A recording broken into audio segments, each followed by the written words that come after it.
गांव धूलपुर का एक छोटा सा इलाका।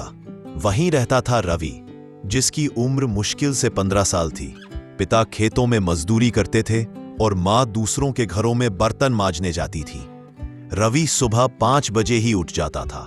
पहले घर का पानी भरता, फिर जल्दी जल्दी अपनी किताबें बैग में डालकर खेत पहुंच जाता।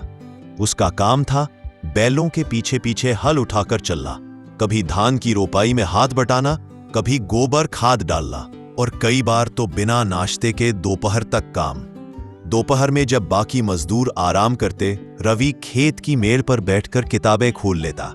मजदूर अक्सर उसे देखकर हंसते, अरे पगले, पढ़ाई से क्या होगा, खेत ही जोतना है।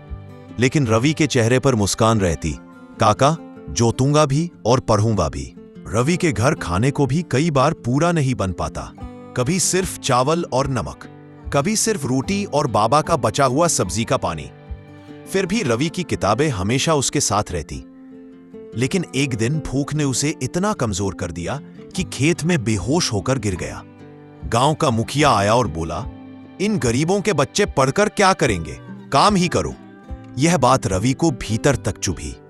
उसने उसी रात आसमान की तरफ देखकर कहा, मैं साबित करूंगा कि सपने पैसे नहीं, दिल की हिम्मत से पूरे होते हैं। रात को घर में बिजली नहीं आती थी। रवि मिट्टी का बना छोटा सा दिया जलाता था। उसके सामने किताबें खोलकर देर तक पढ़ता, कभी कभी 1 बजे तक। धीरे धीरे उसकी मेहनत का असर दिखने लगा। स्कूल में उसका नाम आने लगा। टीचर बोली, रवि, अगर तू चाहे तो बहुत आगे जा सकता है। लेकिन एक बड़ी समस्या थी, फीस। रवि ने ठान लिया कि वो अपनी फीस खुद भरेगा। वो खेतों में और भी मेहनत करने लगा। धूप में पसीना, हाथों पर छाले, पैरों में कांटे, लेकिन वो रुका नहीं। दिन में खेत, रात में पढ़ाई, सुबह फिर घर का काम। उसका दिन कभी खत्म ही नहीं होता था। मास्टर जी ने एक दिन पूछा, रवि, तू थकता नहीं? मुस्कुराया, थकता हूं सर, पर रुकता नहीं। आखिरकार उसने अपनी फीस भर दी। एक बार खेत में काम करते करते उसकी नई कॉपी कीचड़ में गिरकर खराब हो गई।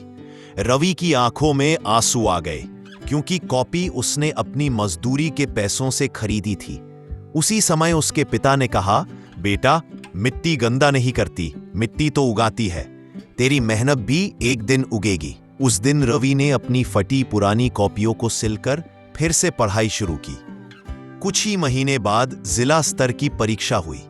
रवि ने खेत के काम के बीच जितना हो सका उतना पढ़ा, और जब रिजल्ट आया, गांव में सबसे ज्यादा नंबर रवि के ही थे।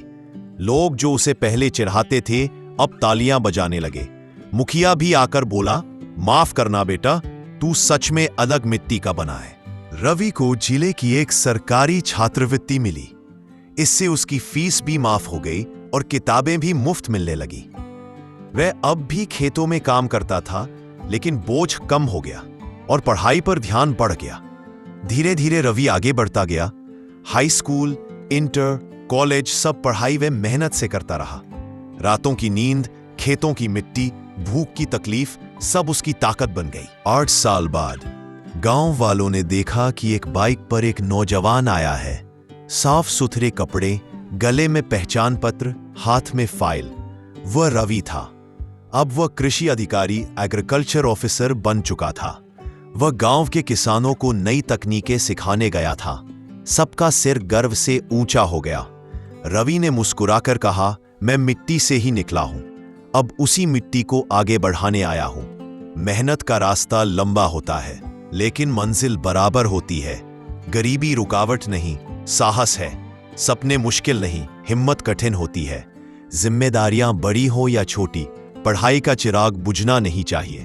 तो इसे लाइक, शेयर, सब्सक्राइब बटन और मेहनत से पैसे कमाने वाले हर बच्चे तक पहुंचाना मत भूलिए।